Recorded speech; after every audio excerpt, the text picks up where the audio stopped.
Welcome to Broken Backlinks, the podcast where we explore the maze of SEO with a dash of humor. Ever wondered why some links lead to treasure while others to nowhere? Join me and my guests as we navigate the digital sea. From stormy 404s to the sunny shores of page one, buckle up. It's going to be a fun ride, one broken link at a time.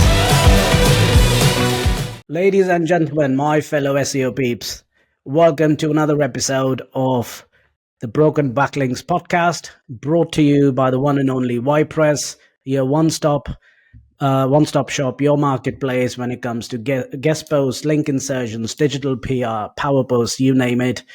We've got the largest inventory. This podcast, as you guys know, the ideas to talk, no holds barred, slightly controversial, get all the industry experts out there.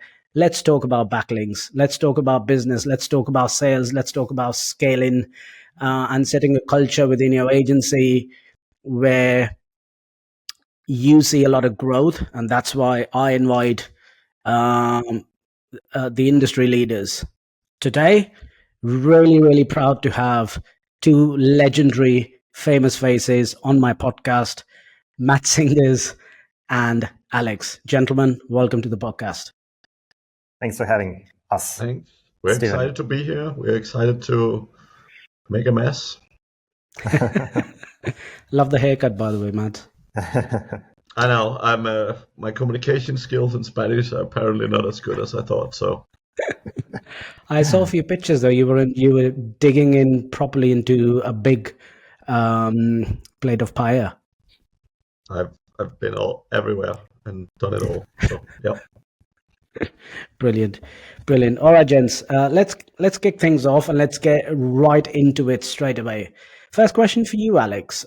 You obviously running Odys, probably the best marketplace out there when it comes to acquiring domains, where backlinks form quite an important part of the inventory as such. People obviously go through the backlink history and all of that, and this is what I wanted to ask you. You obviously know what YPress does. And people keep talking about natural, organically earned backlinks. But we all know if you want to scale up, get those high quality links, the line gets blurred a lot of times. And a lot of people don't seem to talk about it openly.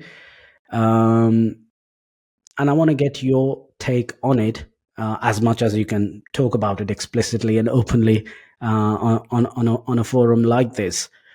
Where is that sweet spot? Where is that balance when it comes to people scaling up on backlinks, which is so important in the eyes of Google, where if you go down the route of organically high content, quality content based earned backlinks to actually investing an X amount of money and trying to get those backlinks, how would you do it? For example, you've got a large inventory, and if a client comes to you and say, okay, mate, next 6 months, I'm going to buy 100 domains from you, but I want X amount of backlinks per website, but it's practically impossible if you stick to the Google guidelines right down to the T to actually deliver that.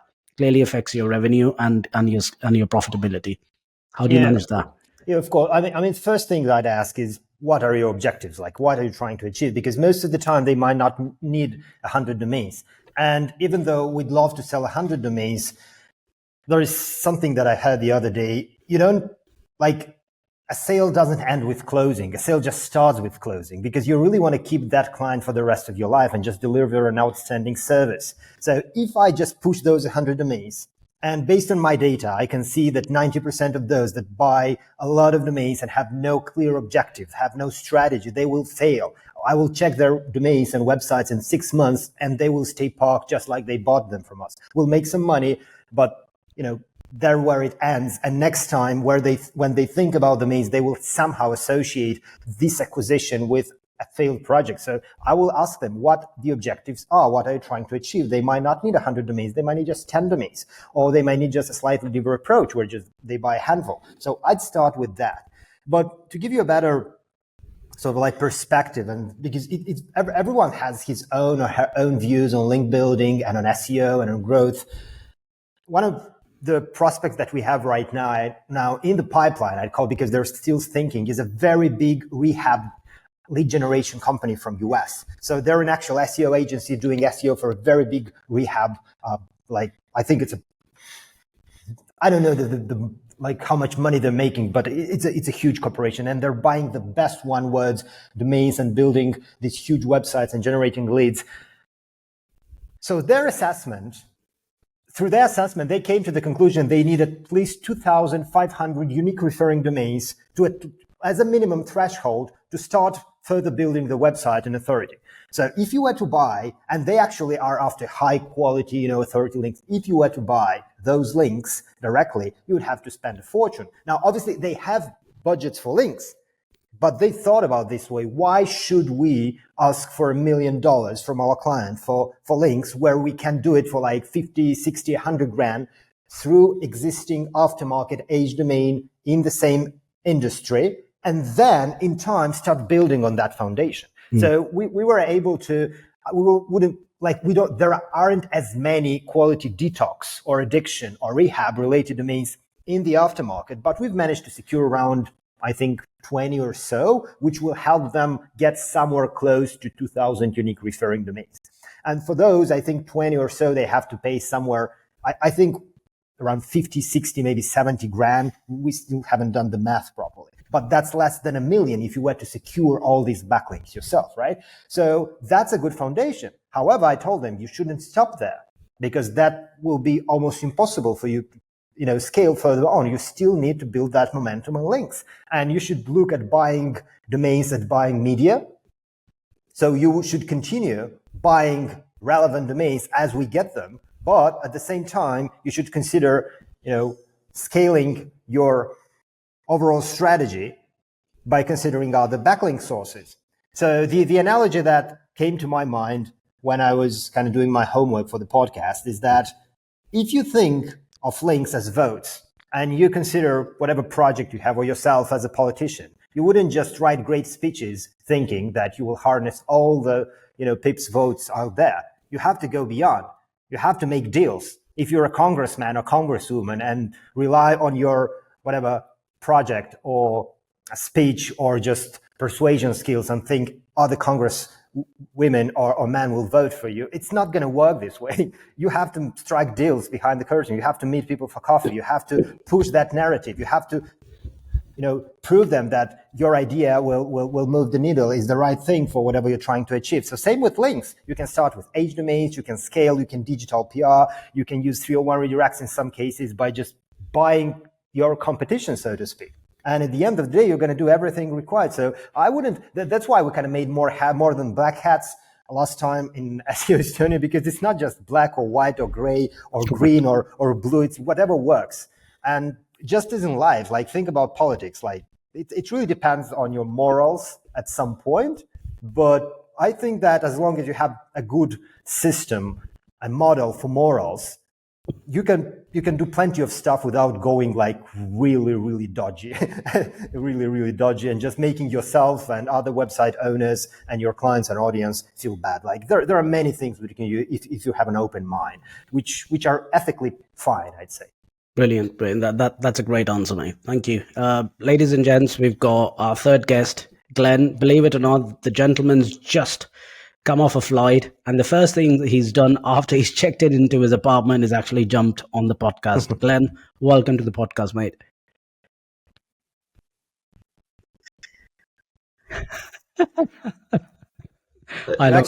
You actually need good morals if you're a link building. Otherwise, you can do really nasty stuff. I heard politicians and then moral, and I was totally lost. But okay. I'll take this conversation about what Alex has been talking. I'll put this question to you, Mads, now. Everyone says, oh, you shouldn't be paying for links. But for me, it's quite obvious. It's like everyone's watching porn, but no one accepts it publicly. And I'm without naming names, but some of the biggest brands out there who are clients of WordPress, they've all said the same thing about when I've been on discovery calls with them. Oh yeah, but we still need to do it in an extremely white hat manner. We need to follow Google's guidelines. And I'm having a conversation with them about bloody buying links here. And I was like, mate, it can't be more further away from what Google's guidelines are. But my question to you, Mads, is this. Do you think a lot of the SEO world takes Google's guidelines as the Holy Bible? Like that's the God-given rule, the law out there, and they want to stick to it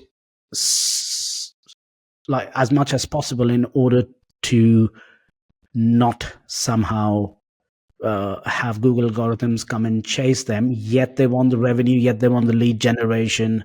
You obviously are a businessman first and SEO later. And yes, since the Google algorithm updates, a lot of things have gone a bit more scary. What's your current take on that? People who still want to buy links, but are a bit kind of not sure about it. I think the biggest difference and the biggest challenge for most SEOs is that generally in the space of SEO, SEOs look at it as a career, right? When I look at SEO generally, I fundamentally just look at it as a traffic channel, right? So the thing is, let's say I start a brand new business and I sell physical product, like I start an e-commerce store, right? Well, if I can start out by adding a ton of traffic, now, even if that lasts for a short period of time, that means you can build an email list, you can build momentum, you can test out things. Fundamentally, for me, it's not about black hat or white hat or green hat or I don't care, right? For me, it's like when you look at every marketing channel, not just SEO, but if you look at YouTube, if you look at paid ads, the question is, what do you put in versus what do you get out, right? Now, if you're doing SEO and you don't build any links and, in a 10-year time frame, you end up not making a positive ROI because you don't move anywhere, well, then you're in a tough spot. And I've seen Gary from stage very comfortably say that, if he had a new site and he was struggling with indexing, he would go and buy some links. And he does say it with a little glint of his eye, right? But I don't think anyone doubts the value of links. What I see in general is most people who are significantly against, and I don't Google can't see if you buy them or not. People are like, oh no, I don't pay for links. I reach out and I get them, only take them if they're free. I'm like, it makes no difference, right? If you get a guest post where you do it for free or a guest post where you pay $50, no one knows the difference, right? So if you're doing link building in either of those ways, it's either with Google's guidelines or against them because it's the same thing, right? It's the same thing. I agree. Stacey McNaught said this once. Stacey, she runs her agency from Manchester. And she said, Steve, whether they pay to a marketplace just like WordPress or hire an army of people and pay them salaries, there's money still being exchanged. Yeah. So it's just a different pocket rather than people. And that's where I think the SEO industry gets a bad rap, whether it's going to move the needle or not. People who like to call themselves extremely white hat, which I think is a phrase coined again by Google just to spread that division amongst the SEO community, is they follow the Google guidelines so specifically, there's zero ROI coming out to it. And that's why more businesses then increasingly say, you know what, I'm going to still pump in money in Google ads because SEO does nothing. And for me, that's just an extended arm of Google, of their sales team, so to speak, who are very white hat, Google friendly SEO people who actually, to be honest, generates zero leads, no revenue, there's no growth. No, but if you look at it, Steven, the thing is, most of the people I know that speaks completely white hat in quotation is people who work with huge clients. Now, if you're working with IBM or if you're working with McDonald's, yeah, you can get a lot of success without building any more links because you already have them, right? Yeah. So, yes, if you only work with those clients, yes, you don't need to build a ton of links, right? Now, will you benefit from doing it? Probably, but you can probably get away without doing it, right? So, if you're working with clients that are gigantic businesses, yeah, you can probably get away with it. But if you look at companies like Forbes, Like they're one of the most well-known brands on the planet, and they build links. Yeah. Right. Yeah. Like Yeah. everybody built links. Everybody everybody that's looking at it from a business standpoint, looking at ROI, they build links. Right. I agree. And you can call it link building. You can call it digital PR. Like in the end of the day, people are paying money to acquire links because it works.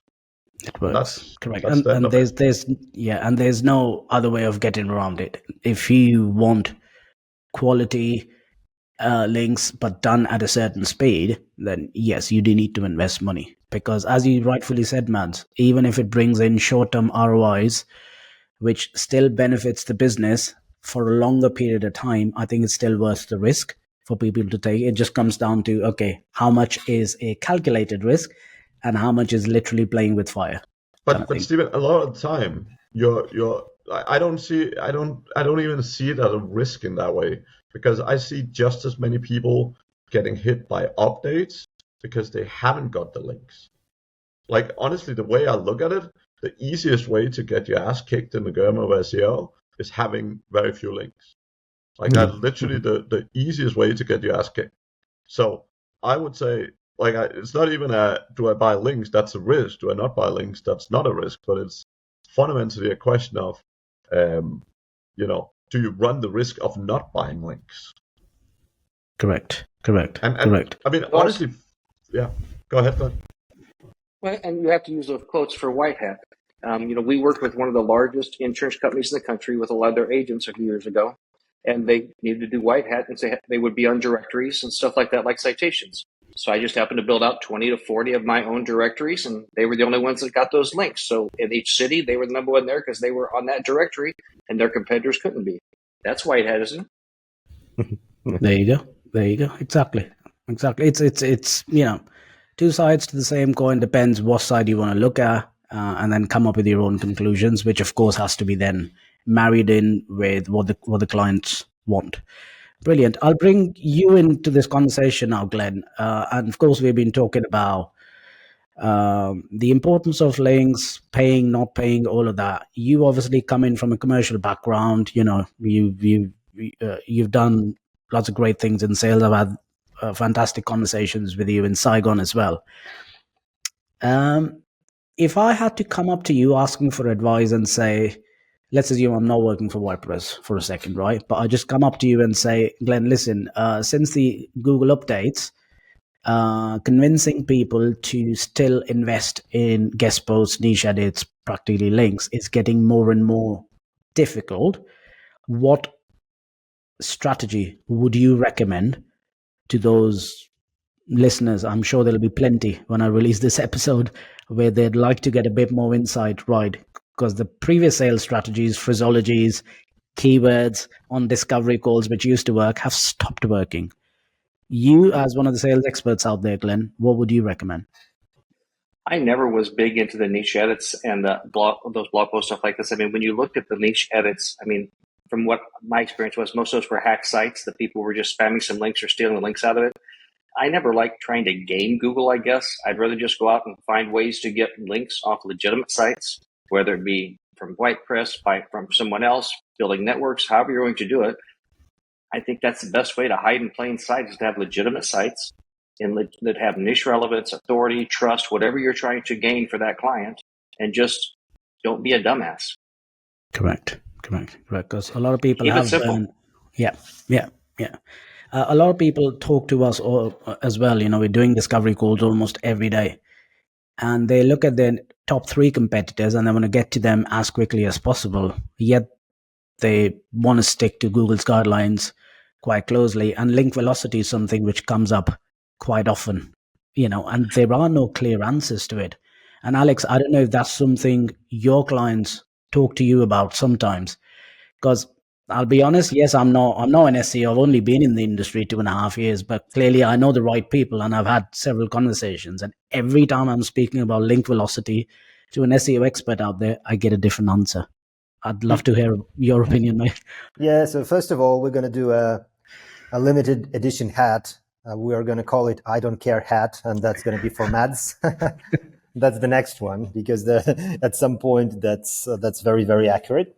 In terms of link velocity, I've accidentally watched, I briefly watched James Dooley and Ferry's podcast, and there was a part when they discussed link velocity, and I think it was Ferry who said, everyone thinks that velocity should be like gradual growth, whereas in the real world, we are not living, those familiar with Nassim Nicholas Taleb's writings like The Black Swan and Fooled by Randomness, he describes the two worlds. The first one is Mediocristan, where everything is mediocre. That doesn't happen in the real world. The real world, everything is extremistan. So at some point, like in a second from now, you can have someone bombing someone, some kind of craziness happening in the Middle East.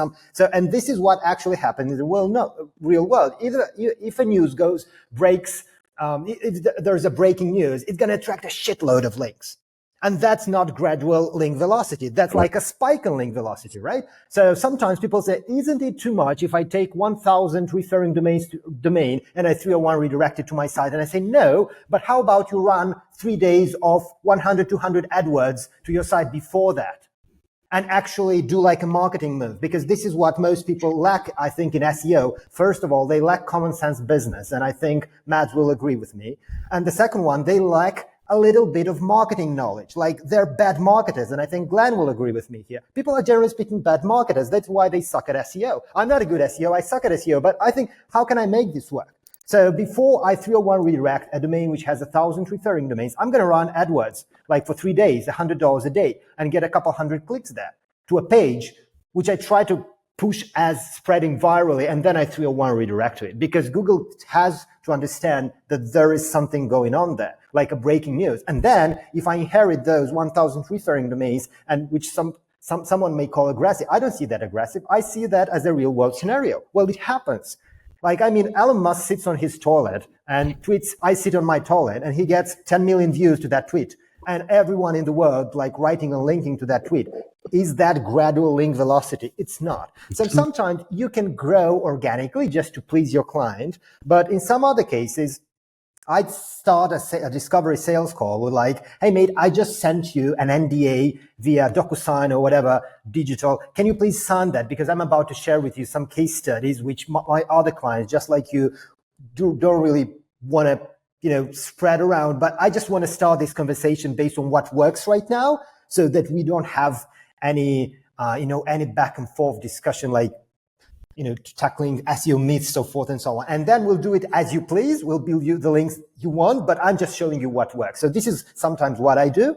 I do less and less sales call lately, but this is something that I do. I usually just show them what works after all the updates, what's still working, what's really relevant right now. So at the end of the day, it's what works. Obviously, there is like a limit to what you can do, but in the real world, things aren't gradual. Like, this kind of growth is just stagnating on a different level. If you really want to move the needle, you have to be creative with stuff. So sometimes, in some of the cases, even though it's a long-term play, SEO, I'm seeing, like, for some clients, competitors popping out of nowhere just on the first page, and they stick there. Because apparently they haven't been building this forever. They just did something, and sometimes, in some cases, we're struggling to figure out why. Where at the end of the day, we see like they opened a new place in a new city, and some local newspapers, just 12, 20 of them, aggressively linked day one. And that's it. They popped up of nowhere, first page. So it's a real world event. It's not like I'm going to build one link per day throughout 10 days just to make sure. No, it all happened like aggressively. So this is what I'm seeing. I'm a very big advocate on just aggressive marketing, so to speak. But it has to be smart. Like, just don't do dumb shit, as Glen said. No, I agree, mate. And let me ask you a question with that real quick. So if they're not really ranking for anything relevant, and you're telling them it's going to take 90 to 120 days, who the hell cares if you get a 7-day penalty and just blast the heck out of it on that 78th day? They're going to pop up pretty strong. Yeah. Exactly. I would ask a different question. For people who don't believe in link velocity, try it the other way around. Look at negative link velocity. Try it out for a minute. And if you don't believe in it, you'll learn to believe in it. If you have ever had a site with a lot of links and you remove a proportion, like, honestly, even if you disavow, if you have a site with 10,000 links and you go in and disavow 2,000 or 3,000, even if it's the shittiest, worst links, if they've been picked up by Google and Google is recognizing them as links, if you're suddenly seeing a 30% negative link velocity, even at the worst links on the planet, if they're picked up, you're gonna have a surprise. So even if you're going in for the first time to review a site and you're going in to look at, do a disavow, like, I would be very, very conscious of doing it in some batches. Like, I wouldn't just go in and say, oh, we have 10,000 links, let's disavow 3,000 of them. Like, don't do that, because you will learn the hard way that link velocity is definitely a thing. Sometimes I compare link velocity with me coming from the restaurant background and how restaurant owners used to abuse TripAdvisor reviews, which still happens. The amount of friends and families with fake accounts giving fantastic 5-star reviews there, and that business just keeps ranking, top 3, top 5 in a certain location, which drives so much of revenue. Clearly not a very clever person sitting there looking after the algorithm in TripAdvisor, because what is the only thing which matters there, and you can just fake so much of that. And it didn't matter to us. Sometimes when we've needed to have growth in a specific restaurant in a specific area, we used to shoot out reviews 20 a day, 30 a day, 50 a day, and boom, in like a month, from being position number 42, we were then number 1 for the next 11 months, 12 months. And fantastic growth, because people still do that. They go on TripAdvisor and look for the best restaurants. Okay, let's pivot a little bit into what Alex picked up upon, where lots of SEOs are now good businessmen, a bit too much of white hat and all of that. And this is kind of a question to all three of you. You all three are business owners. You've grown rapidly. But I think I'll pose this question to Glen first. At what stage do you think, Glen, or what advice would you give to people? When is the right stage to actually start scaling teams? And I know it's a very broad question, because it could apply differently to different setups, agencies out there. But if there had to be some sort of a general rule out there, when do you think is the right time to start scaling up? Probably before you need to. Because then when you have to, you're going to scramble, you're going to make mistakes. Anytime you're building teams, even when you have experience at it, it's rare to hire 5 to 10 people, and all 5 to 10 people are going to be successful and going to stick. So I had to hire a team when I was scrambling and working about 18 hours a day. And working 18 hours a day to fulfill, do I really have time to train and create SOPs and create standards and stuff like this? No. So since that time, when I was miserable and in that position, I've always tried to make sure that we're operating at about 60 to 70% of capacity. That way, when you have growth, you're prepared for it. And if we have some more growth coming on and we get to 80%, it's time to start hiring and training more people so that you're prepared for that growth. It's a pain in the you-know-what when you get to that point when you need people and don't have them. And you're not going to be successful if you do that. And, it's the old sales adage, you do something right, they'll tell one person. You do something wrong, they'll tell 10. I agree. It comes down to a lot of the human element when you're scaling up. We've obviously scaled up quite low in WordPress, my markets in particular. But you're right, in terms of finding those skilled people out there, the right mentality, fire in the belly kind of thing. I don't know, Alex, what you think, because obviously you guys have grown phenomenally. You're still scaling up and you keep bringing on new people. Are you running into that brick wall, Alex, quite frequently, where when you're trying to find the new next Alex or the next Vlad, it's hard? That's a good one. So, we obviously every single day is a challenge. So we've gone through different approaches. And the latest one is that we have a very clear statement in our company that people are the most valuable assets. We have a very clear no fire policy. We don't fire anyone. Like, even if shit hits the fan, we don't fire anyone. We will still find something to have people work on. Because, if someone has been working in our company for 2, 3, 4, 5 years, they know more than anybody else. And unless they're like totally fucked up, toxic, whatever, they like something really bad is happening to them, those people are extremely valuable. So even if you have some beef with someone internally, that's what that's a conflict, and there is a conflict resolution diagram. There are methods Mads can teach you all day. Like, there are ways to solve the beef, but don't take things personally. And we have another mantra besides people are good, and besides people are the most valuable. People are good. So if we start a joint venture right now, the four of us, and I have some beef with Mads, for instance, if I rely on the fact that Mads is bad, there is nothing going on. Like that's it. There is stops, but people have different opinions. So our mantra is people are good always at all times. He sees things differently. So that's why when it comes to scaling, we think of it this way, teams especially. Our goal is to grow this year's revenue at 35%. That's it. Like that's the corporate objective. However, our goal isn't necessarily to scale teams 35%.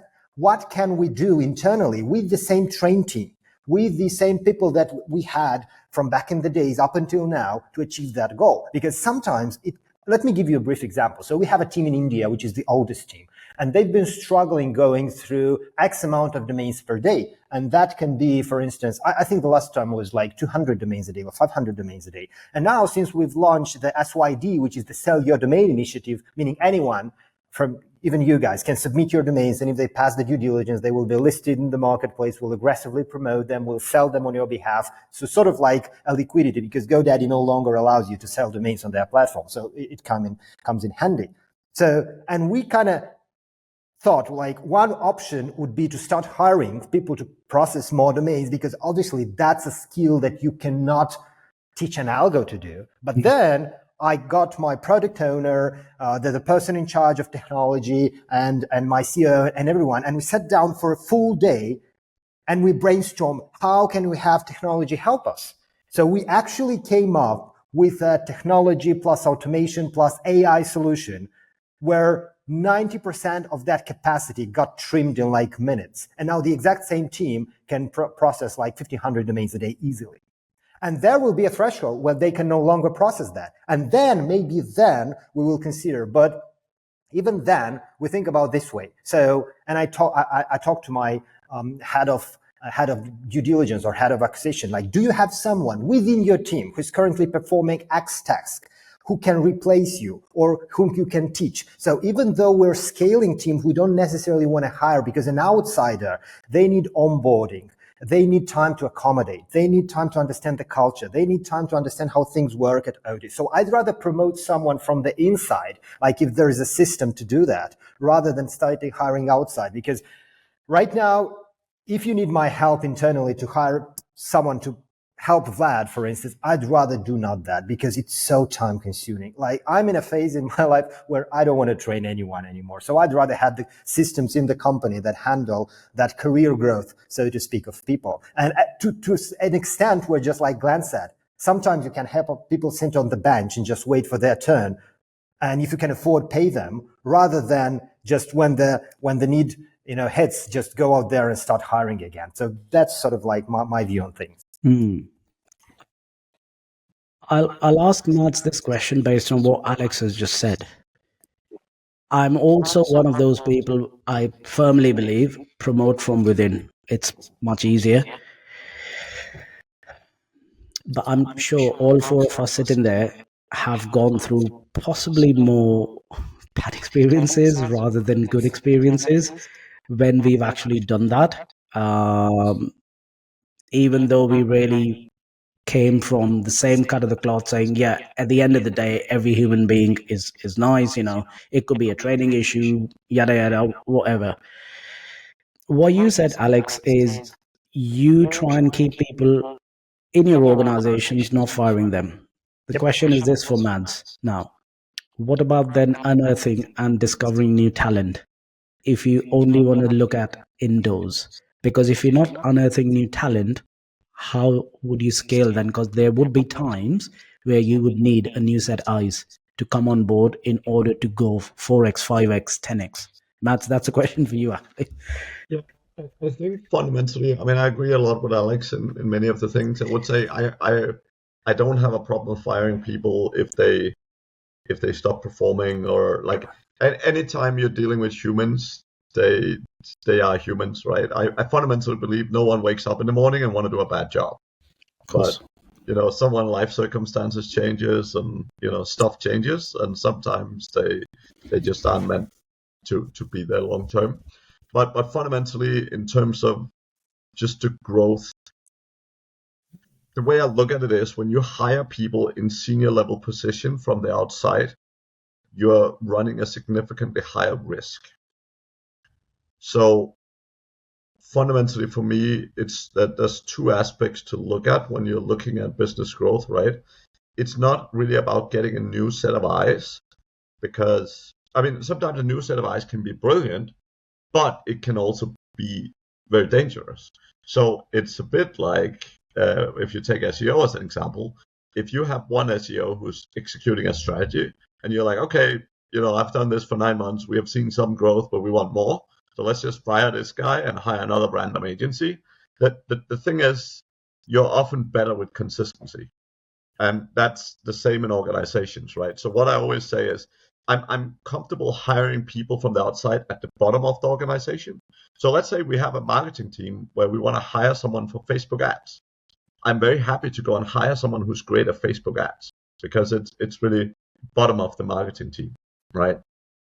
Now, if you're looking at a marketing manager, obviously if you have marketing people already, if it's a small company where you don't have one, it's still the bottom of the food chain. But as soon as you start looking up, like, I'm constantly focused on how can these people be ready for the next step.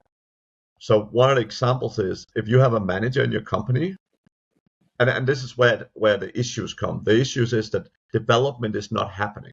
So a lot of the time people are like, they have a manager leaving and they're like, oh, no one else is ready to take over. And then I'm like, well, then you failed.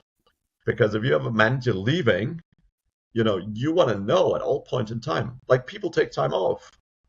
Like, if you're doing, as a CEO, if you're doing a team meeting and your marketing manager is not there, their second in command needs to be there, right? Because you're growing them for doing their job in the future. So the whole thing is that you want to make sure that you're growing your people, and this is the biggest reason I see for why companies don't have the right people ready. So the focus should always be in developing your future leaders and your future managers from your existing staff pool.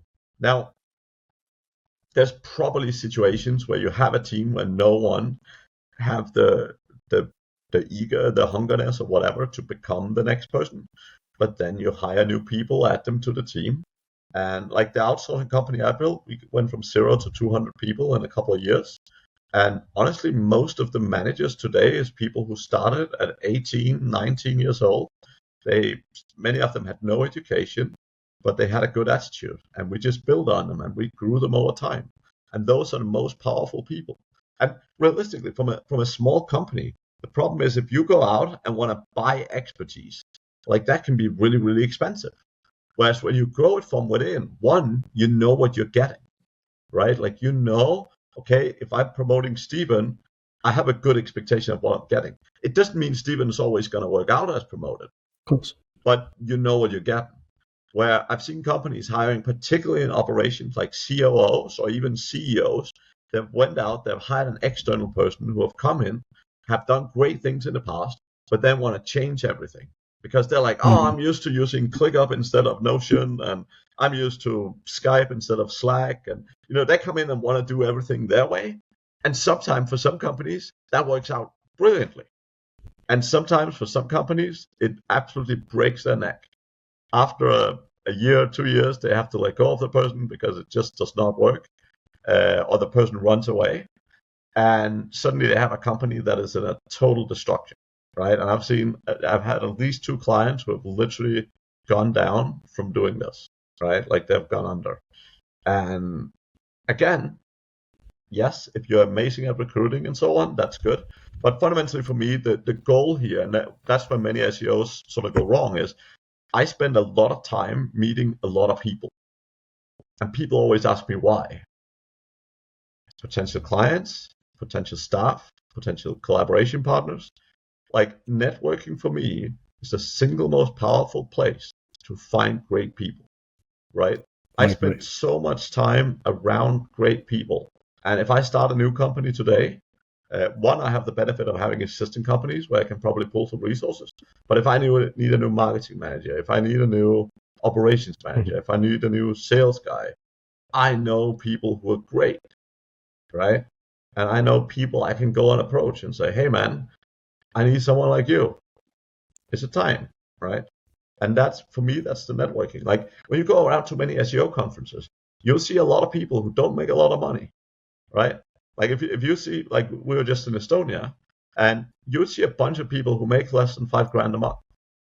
Now, would I want to work for $5,000 a month?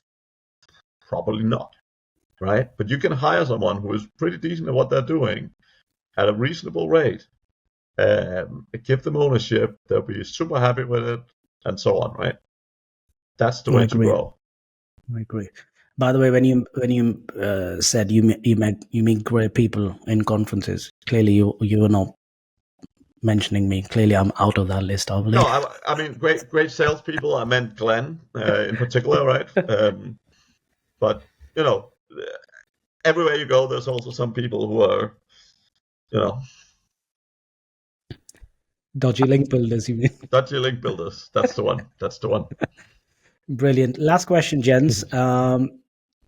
You guys obviously do a lot of hiring. You do lots of interviews when you're scaling up, or you've done that in the past. Now, how do you marry your gut instinct versus what's on the CV? I also like to call it data analytics, past experience, all of that. Because your next managerial person, whether it's mid-management, top management, where decision-making is a key element, and that could make or break your business or that department within your agency or within your business. How much do you rely on instincts compared to what's on the CV? Glenn, I'll start with you probably. Well, since I come from a background in sales, I don't think I have seen a CV that I've trusted in 20 years. So I really don't care what's on the CV because it's usually BS. I'd rather talk to people, put them under the gun a little bit, do some interview with them. And then I don't know why it started for me probably 6, 8, 10 years ago. Usually if I think you're interesting, you get to volunteer and work for a day. Show me what you can do. And if you can do well, guess what? You get paid tomorrow. And if you do well tomorrow, you get paid the next day until I decide if you're going to stay full time or not. But I like to try and put people at a test doing what they say they can do to see what type of results I'm going to get. And if they can't do it on that free day, then I know I didn't waste any money doing that. They just wasted their time by lying to me on their CV. No, I agree. We used to do something similar in restaurants where we used to call it a trial shift. People used to come in for 3-4 hours, just go around, do basic stuff on tables, and how they walk, talk, do certain skill stuff, clearing tables, yada yada, all of that. Not really client facing because that's a bit too dangerous. But no, I get the gist. What about you, Alex? So there, I cannot not agree with Glenn. Like in so many years, there is an actual opposite correlation with how fancy their CV is and what they actually do. Because the best people, I've never even checked their CVs. Like they're going to say, listen, this is the problem. This is what my analysis shows. This is what we're going to do. This is where I can help. And this is how it's going to reflect on the bottom line. That's it. Literally, that's it. Nothing more. And everyone who's like, I've worked for Adidas and this and that, and I've built links for this, and everyone, they're not moving the needle. And the testing phase, it's critical because you get to check their attitude. But at the end of the day, there are 2 questions. Obviously, there needs to be alignment and all that, and you need to, but 2 questions.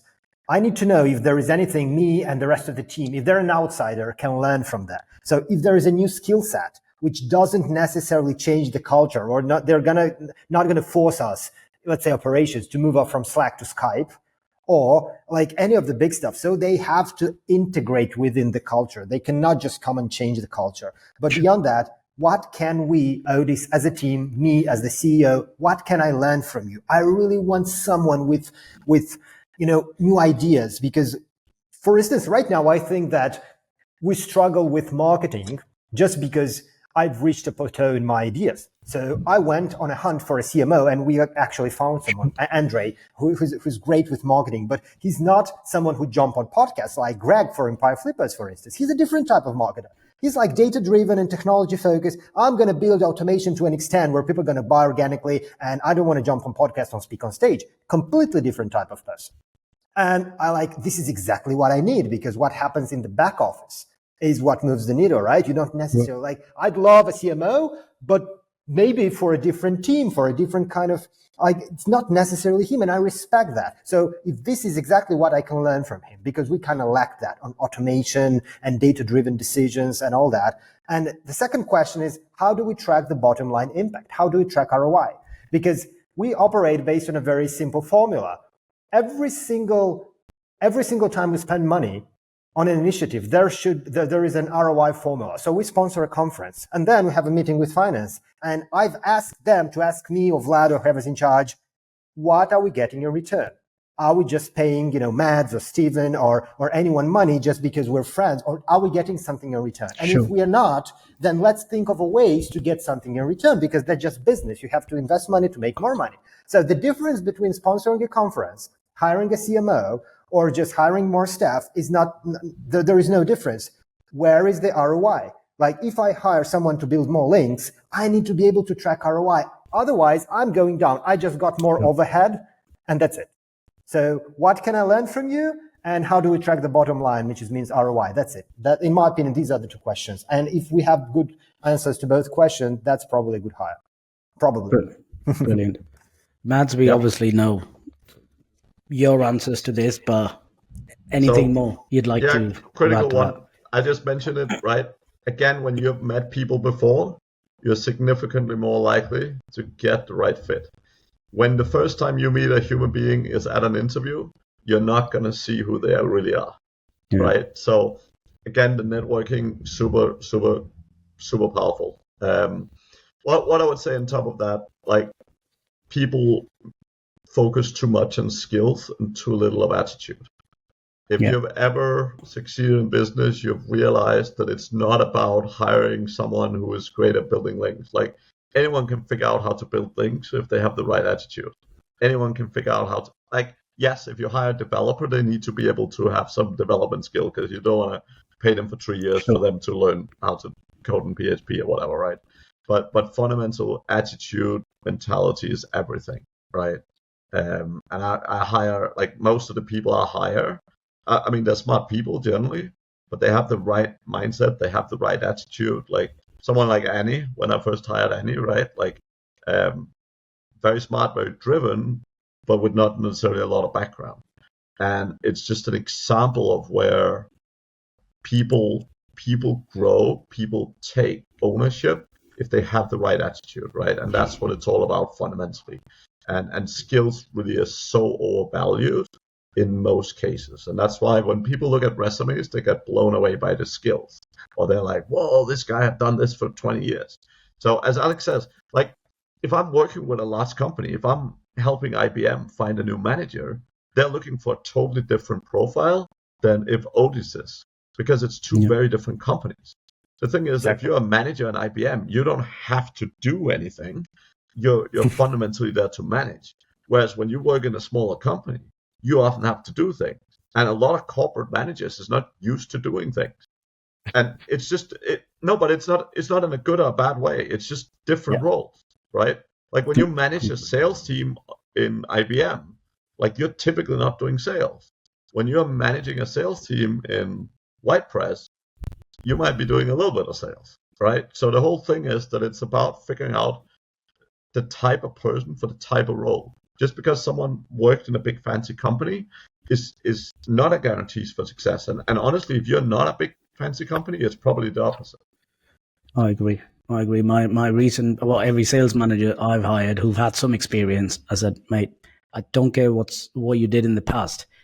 This is link building, the bottom of the barrel, literally what we do here. So for me, it's like my Sunday farmers market back in Kingston upon Thames, where if you're the most clever, the most louder, the most humorous, the most likable, people would come to you, or the footfall would be towards your stall a lot more. So the first 6 months, I've very quickly figured out, in order to be successful in an environment like WordPress, and obviously there are certain competitors out there as well, our first 6 months, eat, sleep, repeat, breathe numbers. Once you set yourself up, after that, there are times when I'm walking around in the office with a beer in my hand, and HR's walking past me and they're like, "See, you having a pint?" "Yeah." "Is it allowed?" I said, "Do you see my numbers from last month?" And they've got nothing to say. They walk away.